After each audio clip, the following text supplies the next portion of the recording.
Tojja kubeera ng'omising updates naddala mu entertainment industry waneno mu ggwanga erya Uganda. Tutambula ne bannaffe aba Peleska Accessories and Spare Parts basangibwawo Ekireka opposite Centenary Bank. Bagamba buli kizibu kyonna ekikwasaganya ku mmotoka bo bagenda beera nga bakikusootingira oba nga bakikusolovingira okuviira ddala ku tracking system bagikuteramu mu mmotoka, security system ne bagikuteramu mu mmotoka, balina batintinga emmotoka, bazikanika, bazifuuyira langi, buli kimu ekikwasaganya ku mmotoka ko Peleska Accessories and Spare Parts bakirina ate nga still naye bannaffe abasalima aba research center bakugamba endwadde zonna ezikutawanya bagenda beera nga basobola okubeera nga bazikujjanjabira naye nga bakozesa ddagala lyabwe erya habo gwe wenna awulira nga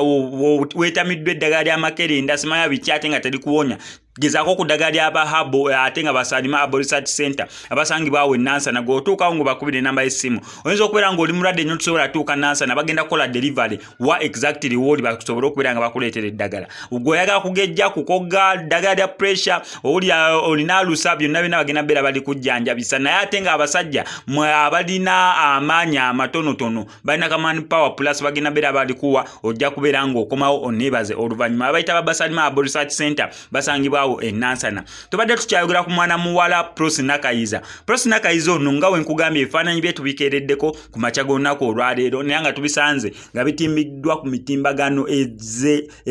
owulira Oluganda ku mitimbagano ez'enjawulo oba kyekyo tugende n'ekyo ku mitimbagano egy'enjawulo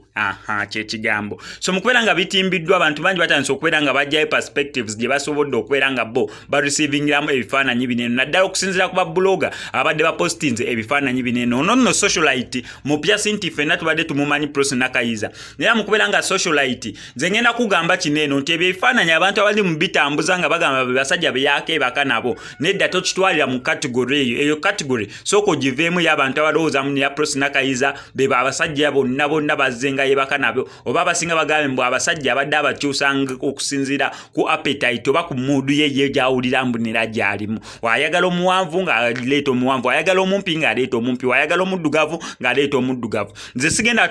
tambula ne perspective eyo ba ne theory eyo okusinziira nina okubeera nga nina ensonga yange ensonga eri bweti ebifaananyi ebyo byonna ebisingawo biraba babikubira mu bizinensi ye oba kitegeera alinawo boutique alinawo koneka linka oba we batundira ebyokunywa ebyenjawulo so otunulira ebifaananyi ebyo byonna ng'ogyeko ye kyali yekka mu kisenge ebifaananyi byonna ebisinga babikubira mu bizinensi ye nga kwegamba kininganga omugagga wanajja nze SMX we nakola boutique Spice Dana najja okubeera nga ngola nati mumpulira nze gye ntandikira yes Spice Dana najja nawabeera nga agulawo ko mukwera nga agulawo akagatto oba akatopo yes ne muganga Spice Dana twekubeera akafaananyi ne tukekubya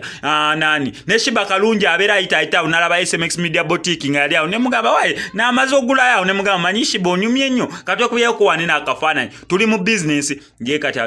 nani omulala Rema Namakula abeera ayita ne dokita ne mbagamba Rema Namakula mujje twekubye akafaananyi nga bamaze okubeera nga bagula ne twekubye akafaananyi kati olumala ebyo ebifaananyi byonna byenzenga nekubyananga n'abantu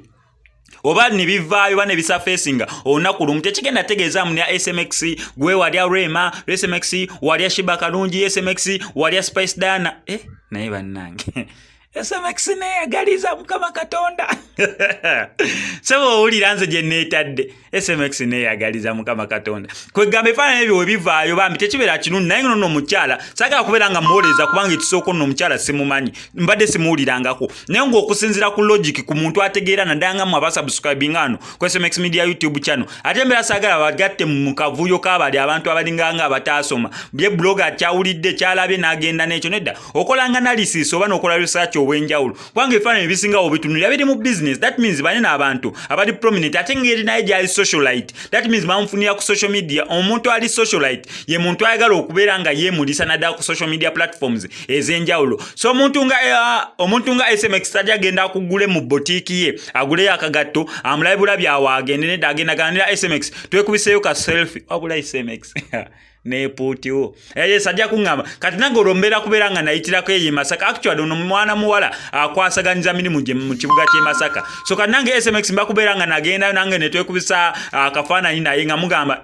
n'akaana akato ka SMX kaako mwekali nako yakalya nedda bambi so tuleme kubeera nga tutwala endowooza eyo ey'okugamba munera mwana muwala ono abo bonna abasajja bifaananyi ebyo ebisa feesinze olunaku olwaliro mbu abasajja abo bonna bazengalya oba babaddengalya oba babaddenga akozesa mu ngeri y'okubeera mbunira yeesanyusaamu nedda si kituufu at least